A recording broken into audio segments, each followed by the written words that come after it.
bueno, para compartir este minuto tan fuerte que pesa sobre los argentinos, sobre el mundo católico, naturalmente. Buen día, Juan Carlos, ¿cómo va? Buenos días, Carlos. Sí, efectivamente, es una noticia inusitada porque una vez que comenzó la recuperación, nadie preveía esto.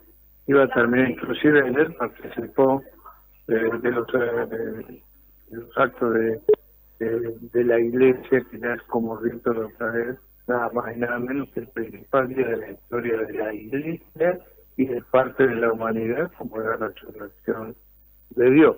Digo que es inusitada por ese tema porque no se esperaba, después de haber pasado por un momento tan difícil, estuvo muy grave, muchas veces se esperaba lo peor, se recuperó, pero Dios tiene sus caminos y sus decisiones.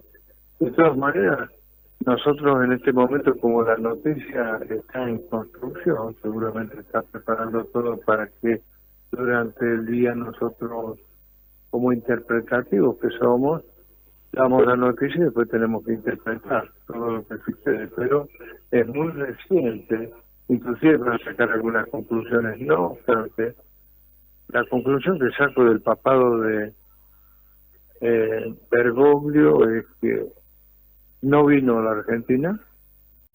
Esto va a generar algún tipo de polémica post-mortem durante 12 años. Había venido a la Argentina Juan Pablo II, el gran papa de estos tiempos, inclusive nos salvó de una guerra con Chile. Por otra parte, es rescatable, ya que estamos, que Bergoglio haya fijado posición como pontífice. Los papas, los pontífices pontifican y dejan escrito para la historia hechos que son importantes en el curso del acontecimiento para cambiar o no, o darle un giro a la humanidad a través de la iglesia. Primero, el primer exabrupto vino de Erdogan, el dictador de Turquía, cuando lo trató de estúpido, porque ahí hace una denuncia importante. Apenas había empezado el pontificado. Les recordó a los turcos que tienen que hacer el mea culpa a través nada más y nada menos de que genocidio armenio. Las nuevas generaciones que vienen tienen que enterarse que un genocidio armenio donde Turquía tiró al desierto a 1.500.000 personas. Eso fue un genocidio y lo denunció este Papa. Está bien, lo hizo, era oportuno, había que hacerlo. Lo otro es que hace poco también denunció que los misiles no eligen cuando caen, en el caso de Israel, por la forma que están matando a gente. Hay que decirlo, como cristianos valientes, pero hay que denunciarlo, ya que han muerto casi más de 30.000 personas después de lo que hicieron. Sabemos lo que es el terrorismo, inclusive algo que ha pasado hace unos 2 días, han matado por equivocación a 15 médicos que estaban en este momento trabajando ahí en Gaza. Estos hechos son importantes cuando un pontífice marca la realidad, que le contestó a Israel. Israel le dijo que estaba decepcionada, pero lo importante es que alguien tenía que dar la cara por la cantidad de gente que ha muerto ya en esta guerra perversa. Los misiles no son inteligentes. En todo caso, si tienen una inteligencia, hay un ser humano detrás del misil. Y no eligen, matan a una maestra, matan a niños, matan a mujeres embarazadas, las siguen matando, y eso lo denunció Bergoglio y está bien. Después, todo lo demás, Carlos, seguramente lo vamos a charlar, un papa bien político, un papa que dentro de la iglesia ha enfrentado al conservadurismo, los conservadores, por eso le hizo un giro a la iglesia y en alguna medida la fue modificando. Ahora queda un largo camino, un largo trecho. Lo importante es que en esa impronta podemos observar así rápidamente, porque esto es muy nuevo, muy fresco. Es decir, estuve como cualquier cristiano católico a las 7:15 de la mañana, pasé por la catedral, todavía no se enteran. Seguramente ya se deben estar enterando que ha muerto el Papa, pero lo importante en esto es que un Papa político, con tendencia peronista, guardia de hierro, un Papa que fue muy comprensivo con la expresidenta y vicepresidenta Cristina Kirchner, fue demasiado comprensivo con no las madres de Plaza de Madres, sino que digamos con esta farsa que quedó de las que arriaron las banderas de las plazas de Mayo, como fue Vera Bonafé. Ustedes recuerdan que esta mujer reivindicó el acto terrorista de Bin Laden cuando murieron 3.700 personas. Es decir, ha sido polémico. Habló como todo porteño mucho y bueno, la cuestión, yo creo que, como dice Chaplin, el tiempo es el mejor autor. Hay que esperar un tiempo para ver si se puede juzgar esta gestión que ha hecho durante 12 años, Carlos. Claro, las principales reformas que impulsó Francisco en su pontificado, su enfoque generó apoyo entre sectores progresistas, pero resistencia dentro de la jerarquía eclesiástica, con un énfasis en la sinodalidad, la transparencia y la cercanía a las comunidades marginadas. Redefinió el rol del papado en el siglo XXI, Juan Carlos. Sí, le acaba de decir nada más y nada menos que la segunda autoridad que lo visitó ayer, lo visitó, fíjate que cerca que estamos de todo esto, que Estados Unidos no tenía consideración por los migrantes. Se metió directo con las resoluciones que está tomando Trump de expulsar gente que está floja de papeles, pero por otra parte, digamos que le damos un tono político y local, no lo trató bien a Macri, recordemos. No sé qué pasó ahí, porque lo había tratado bien al principio, pero después ya prácticamente se anuló esa relación. Y después, digamos que no, prácticamente no ha tenido relación con el gobierno argentino. Prueba de ello es la crítica que hace, que determina eso, decanta en el abrupto final, la grieta entre el presidente y la vicepresidenta de este país, que se lleva mal, que encontrar relaciones. La vicepresidenta viajó al Vaticano a agasajarlo, a saludarlo, y ahí aparece la frase del pontífice que fue como una bomba para la Casa Rosada, cuando le dijo: usted qué bien, muy bien, ¿todavía sobrevive usted? Bueno, ahí está la crítica. Desde esa crítica, la hermanísima, que es el doble comando que tiene Milei, tomó carta en el asunto, empezó a actuar y se rompieron las relaciones del presidente y la vicepresidenta de la Argentina. Después pedía tener un eslogan, recen por mí. Bueno, seguramente el mundo católico está rezando. Tuvo algunas palabras siempre muy difíciles, porque es muy finito estar con la guerra de Ucrania, donde tiene encima la iglesia rusa, que lo está presionando, y Ucrania, que también lo presiona. De todas maneras, también se metió en ese tema.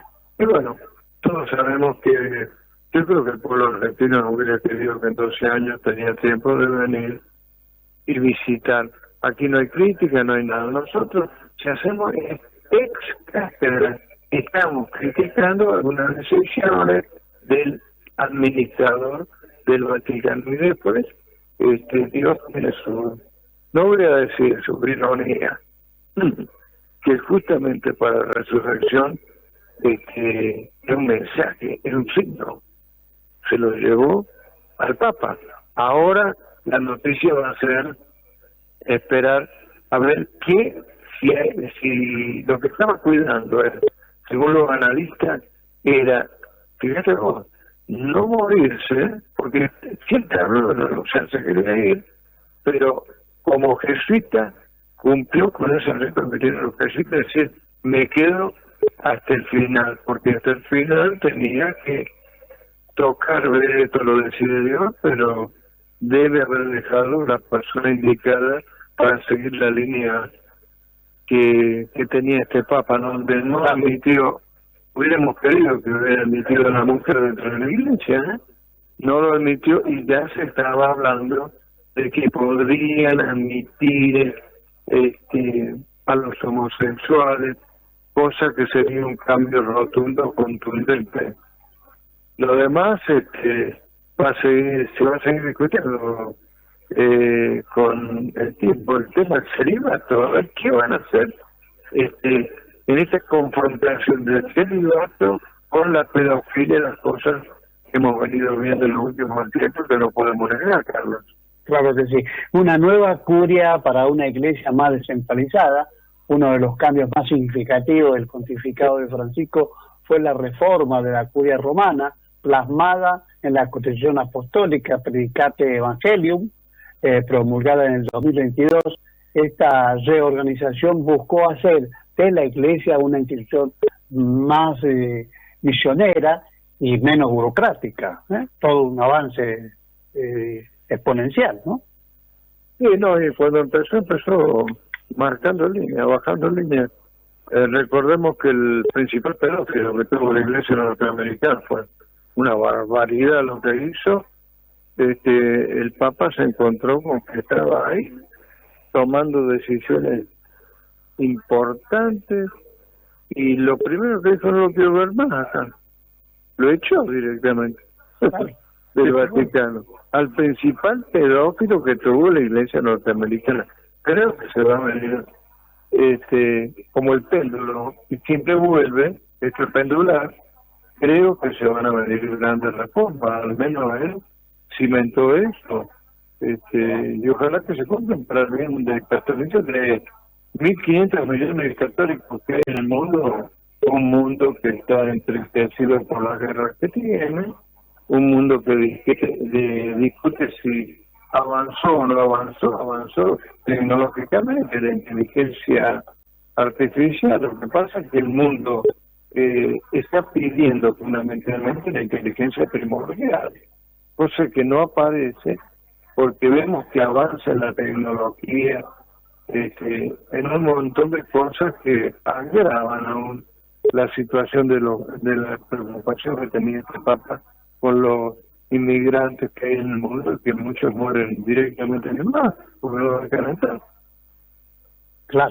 Claro, y en el análisis de la descentralización, el Papa hizo estos cambios significativos, como decíamos, descentralizar el poder en la iglesia y dar el protagonismo a las iglesias locales. La reforma permitió que laicos, incluyendo mujeres, dirijan dicasterios, ministerios vaticanos, una medida sin precedentes en la historia. También funcionó organismo para reducir duplicaciones y promovió una mayor autonomía por las conferencias episcopales locales, desafiando el tradicional centralismo vaticano. Claro, de esta manera esto se va a ir aclarando con el tiempo sobre la obra, ¿no? Hay que estar 12 años ahí frente, manejando la iglesia. Bueno, el agravante de los últimos problemas de salud que tuvo, y se mantuvo firme. Además, se lo quiso macular, manchar, ensuciar por parte de Berrichi cuando lo quiso involucrar en el tema de la represión, que después quedó en la nada. Pero Berrichi siguió denunciando hasta que parece que al final se retractó, había metido la pata porque en el caso especial de este Papa, en eso sí hizo mucho para proteger gente, para darle salida, porque si no directamente hubieran sido desaparecidos por la dictadura militar. Claro que sí. Y Francisco, Juan Carlos, ha insistido en que la curia no debe ser un órgano de poder, sino de servicio, subrayando que el poder en la Iglesia es servicio.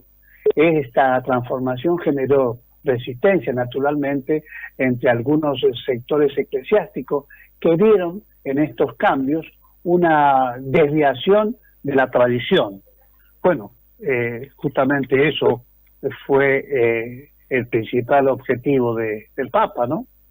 Además, hay que medirlo también, insisto, por las palabras que decía como pontífice, que pontifica y que queda para la historia, que marca huella. En eso lo hizo y lo hizo bien. Recordemos, en el 16 visitó los campos de aniquilación del Holocausto y hizo una pregunta que fue retórica y que va a quedar en los tiempos. Le preguntó a Dios, y Dios que lo dejaron solos en esos campos del horror, y le preguntó a Dios, ¿por qué callaste? Fíjense, esta pregunta que hace, le pregunta a Dios, ¿por qué callaste? Y ahí el que tiene que salir a explicar y contestar fue este Papa. Bergoglio salió a contestar y dijo, bueno, y cayó, es que Dios nos habla a través de la palabra, de los gestos y del silencio. No es fácil estar en todo y tener que llegar siempre con las explicaciones, pero lo importante es que el mundo cristiano y obviamente católico, ayer tuvimos un día de euforia, de la felicidad, el vencimiento de la muerte, la resurrección de Cristo, y hoy tenemos, de todas maneras, muchas veces hablaba Bergoglio de que esperaba que lo llamaran para el paraíso, aun cuando resistió a la enfermedad. Estaba muy complicado, muchos lo habían, bueno, ya sabemos, hay muchas páginas, pero noticieros lo daban por muerto. No, pero eso digo, y se va en un momento paradójico, justamente en este momento de la resurrección. Es lo que tenemos que informar, como siempre, en la madrugada, y aparte de informar, tratar de que la gente pueda explicarse. Nosotros somos siempre transparentes, nada más. Puede explicar, no la muerte, porque eso no tiene explicación, pero sí la gestión que hizo el Papa argentino, que es triste decirlo, ¿no? Hubiera sido lindo que hubiese visitado la Argentina. Creo que no lo hizo por cuestiones políticas, se politizó mucho, pero la Argentina siempre va a estar politizada, porque es así. De todas maneras, porque creo que eso ya va a quedar en trascendencia también. Claro. Lo que vos marcabas a fuego, tolerancia cero ante los abusos, el escándalo de abusos sexuales ha sido uno de los mayores desafíos para la Iglesia en las últimas décadas. Francisco endureció las normas con la publicación de Vos Statis Lux Mundi 2019, que obligó a obispos y superiores religiosos a denunciar casos de abusos y brindó protección a los denunciantes. Tras el fracaso de la Comisión Internacional creada en el 2014, el escándalo en Chile en el 2018, donde inicialmente defendió a un obispo señalado por encubrimiento, Francisco pidió disculpas, por supuesto, públicas, y tomó medidas drásticas, como la reducción al estado laical del cardenal Theodore Max Carrick. Claro, debía lidiar, como dice Peter Hableway, en su gran obra, cuando habla del primer Papa moderno, donde justamente se bajaba líneas sobre este tema y decía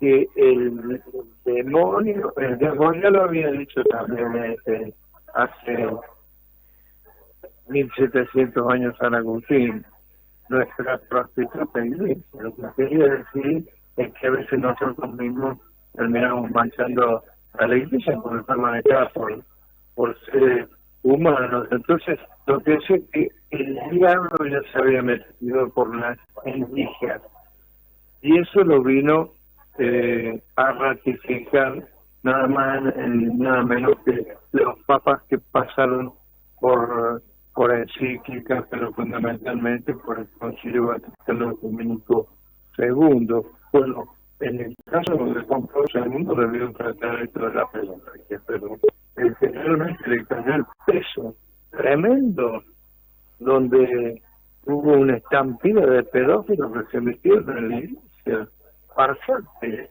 apóstatas. Imagínate mandar a un niño para que vuelva destruido. Y todo eso tuvo que pedir perdón, Bergoglio tuvo que hacer una catarsis, hacer una limpieza, que no es un dato menor en estos tiempos donde todo es volar, donde, insisto, avanza la tecnología, pero no nos olvidemos lo que dicen los chinos, ¿no? Si tenés no te olvides la fuente. Claro, estaba pensando, bueno, que creador de la Comisión de Consulta para la Protección de Menores, integrada en la Curia, y organizó una cumbre sin precedentes en el 2019 que llevó a la supresión del secreto pontificio en casos de abusos sexuales del clero y a la obligación de los religiosos a reportar casos a su jerarquía. A pesar de esos avances, algunos críticos consideran que la implementación de estas medidas aún enfrenta obstáculos dentro de la Iglesia, especialmente en la forma en que las conferencias episcopales manejan los casos a nivel local. Un dato no menor, ¿no? Claro, en nuestra alianza no se podía ir de este mundo sin haber dicho lo que dijo, y lo dijo bien. El caso, vuelvo al caso de Engordán, lo trató de estúpido porque le tocó la parte frágil, vulnerable que tiene Turquía. No quiere reconocer que fueron por matar tú.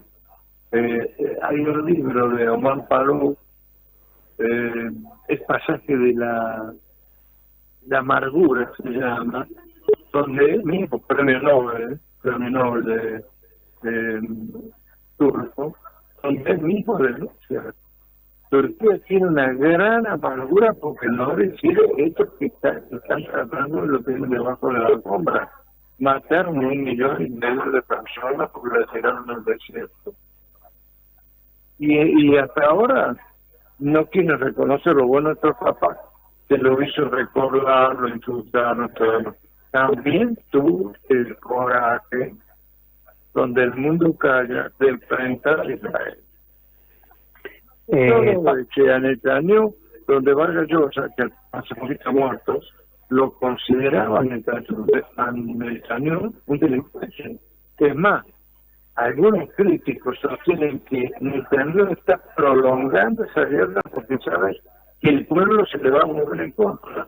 Bueno, este papa tuvo la valentía de decir: dejen de matar niños, dejen de tirar bombas en las escuelas y los hospitales. Todos sabemos lo que es el terrorismo y detestamos el terrorismo, pero la reacción de Israel desmedida, matando niños, bueno, ya sabemos lo que es la guerra. Los misiles no tienen empatía, por así decirlo. Claro. Y la transparencia económica y lucha contra la corrupción, desde el inicio de su pontificado, Francisco promovió la transparencia de la finanza vaticana, un área históricamente opaca. El pontífice impulsó una auditoría del Instituto para las Obras de Religión, conocido popularmente como Banco Vaticano, y reforzó el control sobre inversiones y licitaciones. En el 2014 creó una Secretaría para la Economía y aplicó un marco de inversiones y medidas anticorrupción. Como parte de estas reformas cerró 5.000 cuentas bancarias sospechosas en el Vaticano. En el 2023, el cardenal Angelo Becciu, ex funcionario de la Secretaría de Estado, fue condenado a 5 años y medio de prisión por fraude financiero, una señal en la que las reformas también alcanzaron las esferas de la Santa Sede.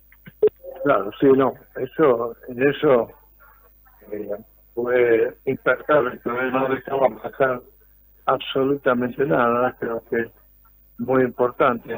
Y lo otro es, él se llevó, no sé si este es secreto, o habrá que decodificar por qué no vino durante 12 años a su país, a la Argentina. Inclusive, una de las últimas declaraciones que hizo, dijo, pero si yo he vivido casi 80 años en la Argentina, ¿por qué tengo que volver? Que no era una explicación cabal para lo que se le estaba preguntando. Cualquier papa quiere volver a su país, aunque sea para saludar, la nostalgia es algo que no se supera, no se vence. Pero directamente tomó esa decisión. ¿Por qué? No vino durante 12 años. Bueno, esto ya lo tenemos que discutir durante el tiempo. De todas maneras, por lo que está diciendo vos, es lo que conocemos, pero hay un montón de cosas que hay dicho y que las desconocemos y que forman parte de esa maquinaria interna que tiene el poder y que tenía dentro del Vaticano. Él apuntó directamente a ese poder. Inclusive algunos ritos que eran históricos, veíamos a un cardenal con los dedos llenos de anillos de oro, una cosa tremenda. En él vimos, en esto como son los jesuitas, ¿no?, mucha humildad y no hacer ostentación, y menos con el poder, no sabemos. Claro, claro. Bueno, hemos hecho una pequeñísima síntesis con Juan Carlos Malís sobre la trayectoria de este Papa argentino que tuvo la oportunidad también de conducir el Vaticano, pero dejando hechos muy concretos. Bueno, la vamos a seguir, como esto dice, esto recién empieza, está todo en desarrollo, pero estos son temas muy contundentes que impactaron la gestión del Papa Francisco, el Papa argentino Francisco, en la Santa Sede. Bueno, después pues, seguirá otra historia que ya lleva su impulso en forma paralela a recordar al Papa argentino. Gracias, Juan Carlos. Bueno, lo importante es que sea Radio Ala, donde ahí esté la información y la interpretación. Volvemos al mediodía seguramente. Gracias. Sí, señor. Muy bien, muchas gracias, Juan Carlos. Sí, en efecto, al mediodía vamos a estar también en la continuidad del análisis de la muerte del Papa. Esto es la careta política, como ustedes saben, 8 de la mañana, 31 minutos.